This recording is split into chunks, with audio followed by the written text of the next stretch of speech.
پاکستان سمیت 8 مسلم ملکوں کا غزہ بورڈ آف پیس میں شامل ہونے کا فیصلہ۔ پاکستان، سعودی عرب، ترکی، مصر، UAE نے بورڈ آف پیس میں شمولیت کا مشترکہ فیصلہ کیا۔ انڈونیشیا، اردن اور قطر بھی غزہ بورڈ آف پیس میں شامل۔ مشترکہ اعلامیے میں کہا گیا، امریکی صدر ٹرمپ کی دعوت کا خیر مقدم کرتے ہیں۔ فلسطینیوں کے حق خود ارادیت، ریاست کے قیام کے لیے پورا عزم ہے۔ بورڈ آف پیس غزہ میں مستقل جنگ بندی، انسانی امداد، تعمیر نو کے لیے عبوری انتظامی نظام کے طور پر کام کرے گا۔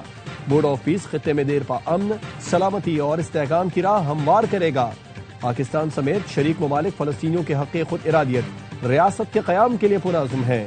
ترجمان دفتر خارجہ نے کہا، پاکستان غزہ کی تعمیر نو، فلسطینی عوام کی انسانی ضرورتیں پوری کرنے کی حمایت جاری رکھے گا۔ پاکستان امن بورڈ کے رکن کی حیثیت سے تعمیری کردار ادا کرتا رہے گا۔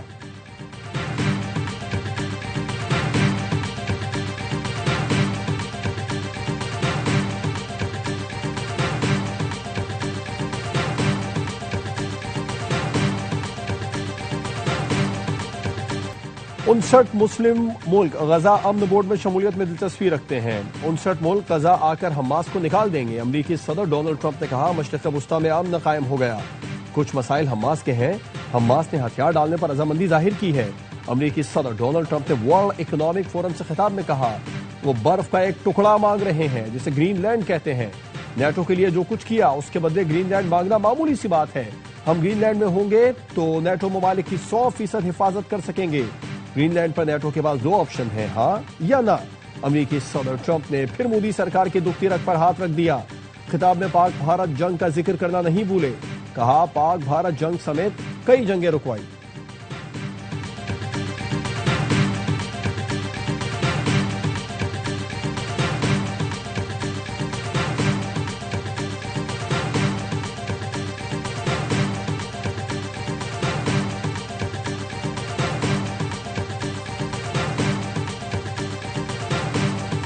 یورپی یونین کا ٹرمپ کی دھمکیوں پر سخت جواب۔ امریکہ کے ساتھ تجارتی معاہدے کا اطلاق روک دیا۔ ٹرمپ کی گرین لینڈ پر ٹیرف دھمکی کا سخت رد عمل دیتے ہوئے ٹریڈ ڈیل پر کام معطل کر دیا۔ ایسے حالات میں کاروبار ناممکن قرار دے دیا۔ فرانسیسی صدر نے کہا، دھمکیوں کی پالیسی کے سامنے نہیں جھکنا چاہیے۔ نیٹو میں ہم آہنگی نہیں رہی، اب یہ کمزور ادارہ بن گیا۔ کینیڈین وزیر اعظم مارک کارنی نے کہا، عالمی نظام ٹوٹ پھوٹ کا شکار ہے۔ دنیا طاقتور ممالک کے درمیان مقابلے کے نئے دور میں داخل ہو چکی۔ کینیڈا گرین لینڈ اور ڈنمارک کے ساتھ کھڑا ہے۔ گرین لینڈ میں تاریخ کا سب سے بڑا احتجاج۔ شدید سردی کے باوجود ہزاروں افراد سڑکوں پر نکلے۔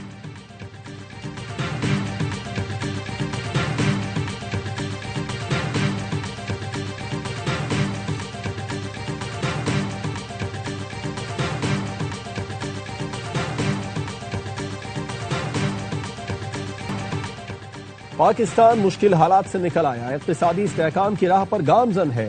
چین کے ساتھ ہمارے مضبوط معاشی روابط ہیں۔ پاکستان نے اب امریکہ کے ساتھ معاشی تعلقات استوار کیے ہیں۔ وزیر اعظم شہباز شریف نے ڈیووس میں پاکستانی کمیونٹی سے گفتگو میں کہا، یہ واضح ہے پاکستان کو برآمدات پر مبنی ترقی حاصل کرنی ہے۔ IT برآمدات تسلی بخش رفتار سے ترقی کر رہی ہیں۔ کرپٹو، AI، IT کے شعبے میں بھی تیزی سے آگے بڑھ رہے ہیں۔ دہشت گردی کا مقابلہ کرنے کے لیے پاکستان اور امریکہ آپس میں تعاون کریں گے۔ کامیابیاں مشترکہ محنت اور ٹیم ورک سے حاصل ہوئی۔ سیاسی اور عسکری قیادت میں مکمل ہم آہنگی ہے۔ وزیر اعظم کی IMF مینیجنگ ڈائریکٹر کریسٹلینا جارجیوا سے ملاقات عالمی اقتصادی فورم کے سالانہ اجلاس کے موقع پر ہوئی۔ MD IMF نے پاکستان کی معاشی اصلاحات کی تعریف کی۔ کہا، پاکستان کی اصلاحاتی کوششیں قابل تحسین ہیں۔ طویل مدتی معاشی لچک کے لیے اصلاحات کی رفتار برقرار رکھنا ضروری ہے۔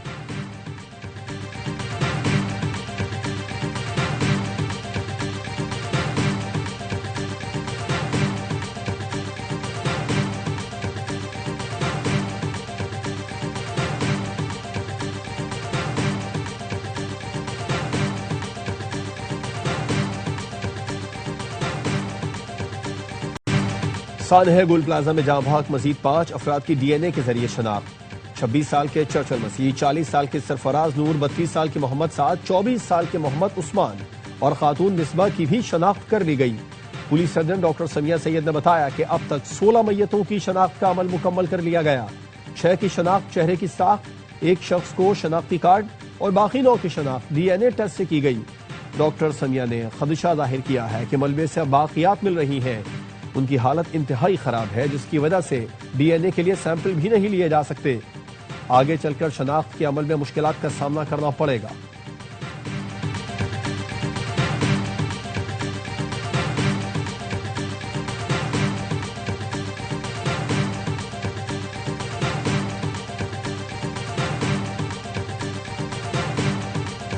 گل پلازا کی ایک دکان سے مزید 20 سے 25 لاشیں ملی ہیں۔ ڈی سی ساؤتھ نے بتایا کہ پلازا کے میزدائن فلور پر ایک ہی دکان سے باقیات ملی۔ لاشوں کی شناخت اور تعداد ڈی این اے کے بعد ہی ممکن ہو سکے گی۔ دکانداروں نے ریکوری آپریشن میں بہت مدد کی۔ ہم اس مقام پر پہنچ گئے ہیں جہاں مزید لاشیں مل سکتی ہیں۔ سرچ آپریشن آخری مرحلے میں ہے۔ آخری جسد خاکی ملنے تک آپریشن جاری رہے گا۔ باقیات کو اکٹھا کر کے ڈی این اے کے لیے سول اسپتال منتقل کر دیا گیا۔ دکانداروں نے بتایا ملبے سے صرف انسانی ہڈیاں ہی مل رہی ہیں۔ 2 دن کے بعد اس جگہ پہنچے ہیں جہاں سے شاید کچھ اور لاشیں بھی مل جائیں۔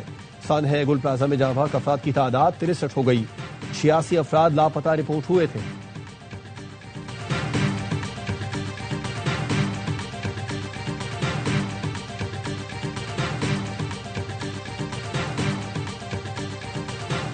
گل پلازا کی آگ کے ساتھ پیاروں کی زندگی کی امید بھی بجھ گئی۔ گل پلازا کے کھنڈر کے باہر جاں بحق افراد کے لواحقین کی بے بسی۔ بزرگ انور علی کے بیٹے فاروق کو دفنا چکے، اب انتظار میں ہے دوسرے بیٹے رفیق کی باقیات ملے تو ایک اور جنازہ اٹھائیں۔ قیصر کو بیوی، بہن، بہو اور بیٹے کی زندگی کی امید نہیں، بس چاہتے ہیں پیاروں کی باقیات مل جائیں۔ لاپتہ تاج محمد کے والد کہتے ہیں بیٹے کی آخری کال دردناک تھی، وہ کہہ رہا تھا مجھے بچا لو۔ رمضان کے والد بھی ڈی این اے دے چکے، اس امید پر کہ کوئی سوختہ جسم ان کے بیٹے کا نکل آئے۔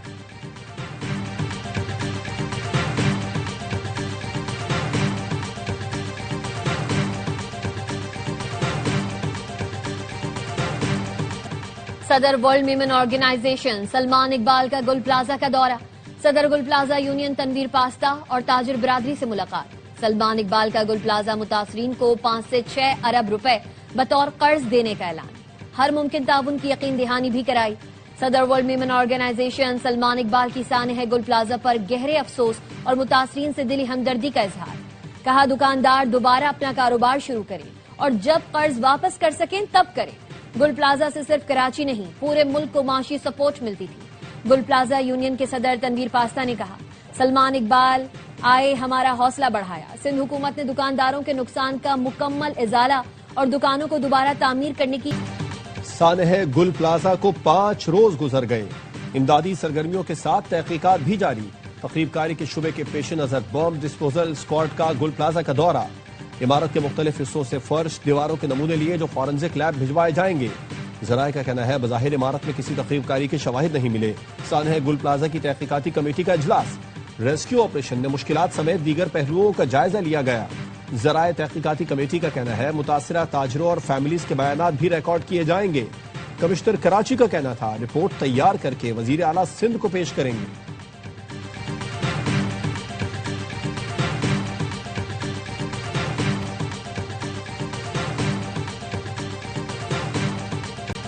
دوسرے صوبوں کے لوگ بھی پنجاب میں علاج سے مستفید ہو رہے ہیں۔ وزیر اعلیٰ پنجاب مریم نواز کا جھنگ میں خطاب، کہا مفت دواؤں کی فراہمی کے لیے اربوں روپے خرچ کیے جا رہے ہیں۔ کینسر کے علاج کے لیے چین سے مشینری درآمد کی ہے۔ جھنگ کے ڈی ایچ کیو میں کارڈیولوجک وارڈ بنا ہے۔ جھنگ بہت جلد ترقیاتی اضلاع میں شامل ہوگا۔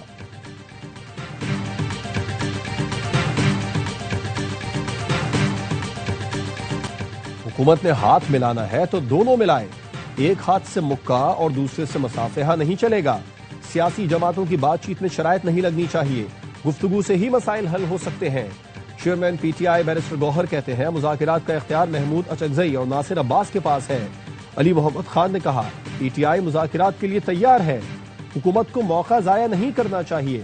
مذاکرات کا سلسلہ اڈیالہ جیل سے شروع ہوگا، مفاہمت کے لیے بانی پی ٹی آئی کی رہائی لازمی ہے۔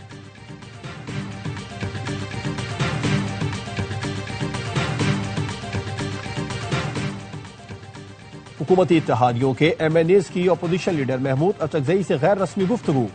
ذرائع کا کہنا ہے ایم این ایز نے مسائل کا حل نکالنے پر گفتگو کرتے ہوئے کہا حالیہ سیاسی بھنور سے نکلنے کے لیے کردار ادا کرنا ہوگا۔ اپوزیشن لیڈر نے کہا ہم نے تو سیاسی حل کا روڈ میپ دے دیا ہے، حکومت عمل کرے۔ محمود اچکزئی کا کہنا تھا سیاستدانوں کی عزت آئین و قانون اور جمہوری راستے میں ہے۔ بانی پی ٹی آئی سے ملاقات کرائیں تاکہ بات چیت کا آغاز ہو سکے۔ نون لیگ کے رہنما زاہد خان کی اپوزیشن لیڈر سے ملاقات۔ زاہد خان کا کہنا تھا محمود اچکزئی کے اپوزیشن لیڈر بننے سے سیاسی درجہ حرارت میں کمی آئے گی۔ وزیر اعلیٰ خیبر پختونخوا کو بھی کہا ہے کہ وفاق سے بات کریں اور مسائل کا حل نکالیں۔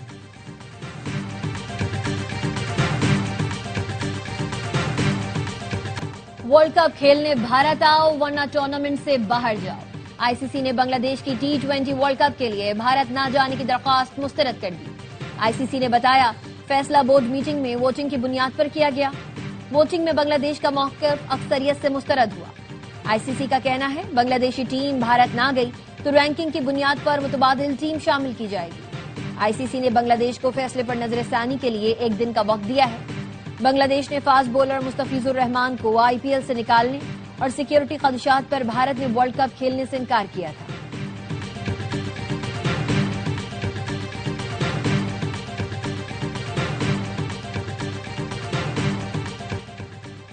بھارت میں ورلڈ کپ نہ کھیلنے کے بنگلہ دیش کے موقف پر پاکستان کی حمایت۔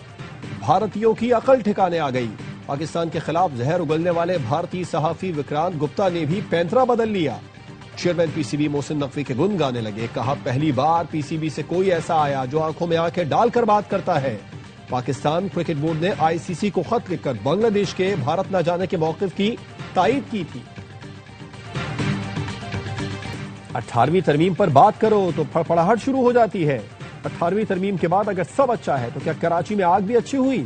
وفاقی وزیر رانا تنویر حسین کا قومی اسمبلی میں پی پی رکن کے سوال پر جواب۔ شازیہ صوبیہ نے پوچھا تھا اسلام آباد میں گدھوں کا گوشت کھلایا جا رہا ہے، اس معاملے کو کون دیکھے گا؟ پیپلز پارٹی کے رہنما سید نوید قمر کا کہنا تھا بات گل پلازا آتش زدگی کی تھی، خواجہ آصف کہیں اور لے گئے، ہم ان کے بیان کو حکومتی پالیسی سمجھیں گے۔ آگ سے کھیلنا بند کریں، آپ کو نہیں پتا کہ فیڈرلزم کیا ہے؟ صحت، تعلیم اور لا اینڈ آرڈر کے پیسے کاٹنا کوئی طریقہ نہیں۔ کیا آپ صوبوں کے مسائل مرکز کو دینا چاہتے ہیں؟ پاکستان تب مضبوط ہوگا جب اکائیاں مضبوط ہوں گی۔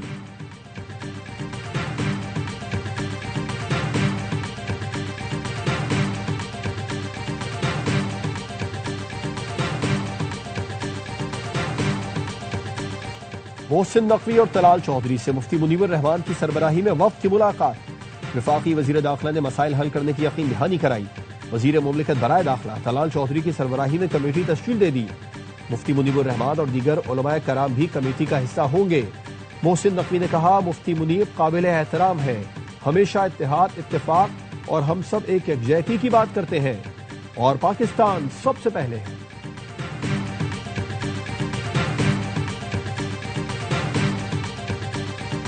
گل پلازا ایسوسی ایشن کے صدر تنویر پاستا کی وفد کے ہمراہ گورنر سندھ سے ملاقات۔ ریسکیو آپریشن اور مؤثر اقدامات کے لیے کامران تسوری کی کاوشوں کو سراہا۔ متاثرین کی بحالی کے لیے ہر فورم پر آواز بلند کرنے پر گورنر سندھ کا شکریہ ادا کیا۔ گورنر سندھ اور کراچی چیمبر کی تجاویز پر رضامندی کا اظہار کیا۔ گورنر سندھ نے تجویز دی تھی کہ دکانداروں کو صدر کے خالی پارکنگ پلازا میں شفٹ کیا جائے۔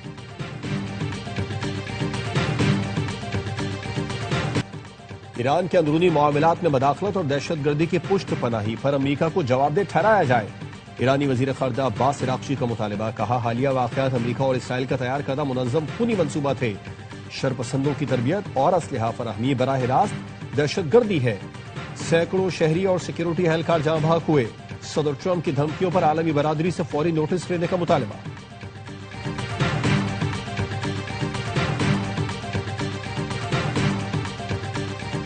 یو ایس ایف اور ٹیلی کام کمپنی کے درمیان براڈ بینڈ سروسز کے معاہدے پر دستخط۔ وفاقی وزیر شیزہ فاطمہ نے کہا 1 ارب 16 کروڑ سے 9 اضلاع میں براڈ بینڈ سروسز کے 4 منصوبوں کا اجرا کیا جا رہا ہے۔ بھاول نگر، اٹک، سرگودا، خوشاب، فیصل آباد، شیخوپورہ، چنیوٹ اور ایبٹ آباد شامل۔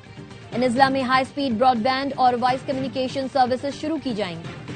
203 دیہات کے 5,33,000 افراد کو ہائی سپیڈ کنیکٹیویٹی کی سہولت ملے گی۔ تمام منصوبے 6 سے 18 ماہ کی مدت میں مکمل ہوں گے۔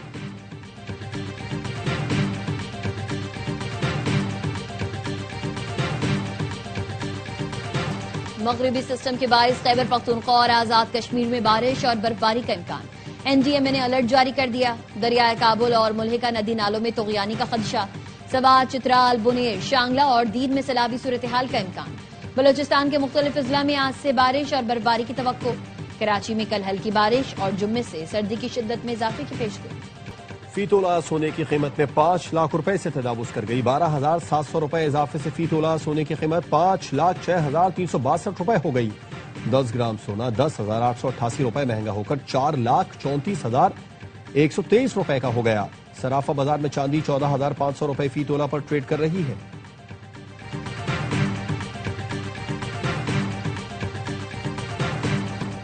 پی ایس ایل کی نئی ٹیم کا نام سیالکوٹ اسٹالینز رکھ دیا گیا. ٹیم کے اونر نے ایکس پر پیغام میں ٹیم کے نام کا اعلان کیا. سیالکوٹ اسٹالینز کا نام ڈومیسٹک ریجن کی چیمپئن ٹیم کے نام پر رکھا گیا.